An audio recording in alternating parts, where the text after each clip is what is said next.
જી sir. ગઈકાલે Halol town police સ્ટેશનમાં એક ખૂનનો ગુનો દાખલ કરવામાં આવ્યો છે. એમાં ફરિયાદી જે છે એ મરણ જનાર બેન હતા, શિલ્પાબેન. એમના ભાઈ થાય છે જે વિજયભાઈ ઝાલમભાઈ પરમાર કરીને, એમને કંજરીના રહેવાસી છે. અને એમને એમના બેનને એમના જે ઘરવાળા હતા એમણે હર્ષદભાઈ, એમણે એને ગળે ટૂંકો આપીને મારી દેવાની હકીકત ફરિયાદમાં લખાવતા એ અનુસંધાને ગુનો દાખલ કરી અને હર્ષદભાઈ જે પરમાર છે એમને રાઉન્ડ અપ કરી અને એરેસ્ટ કરેલ છે. અને એમને આગળ વધુ પૂછપરછ ચાલી રહી છે. આ ખૂન બાબતેની હકીકત એવી છે કે ગઈ 7 તારીખે એક ટેલિફોન વર્દી આવેલી હતી કે હોસ્પિટલમાં લઈને આવ્યા હતા એક બેનને, અને એ મરણ ગયેલી હાલતમાં છે.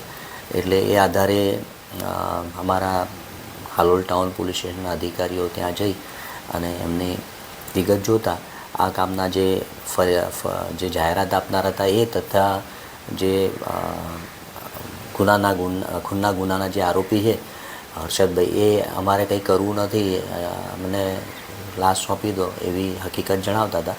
પરંતુ ટેલિફોન વર્દી હતી એટલે હાલોલ ટાઉન પોલીસ સ્ટેશને એડી ગુનો રજીસ્ટર કરી અને એની તપાસ હાથ ધરવામાં આવેલી. જે એડીના કામે પેનલથી પોસ્ટમોર્ટમ કરવામાં આવેલું હતું અને પોસ્ટમોર્ટમનો રિપોર્ટ પરમ દિવસે હાલોલ ટાઉન પોલીસ સ્ટેશનના પોલીસ ઇન્સ્પેક્ટરને મળતા તેમાં ગળામાં ઈજાના નિશાનો, મોઢા ઉપર ઈજાના નિશાનો અને ગળે ટૂંપો આપીને ગૂંગળામણથી મોત થયેલાનું કારણ આપેલું.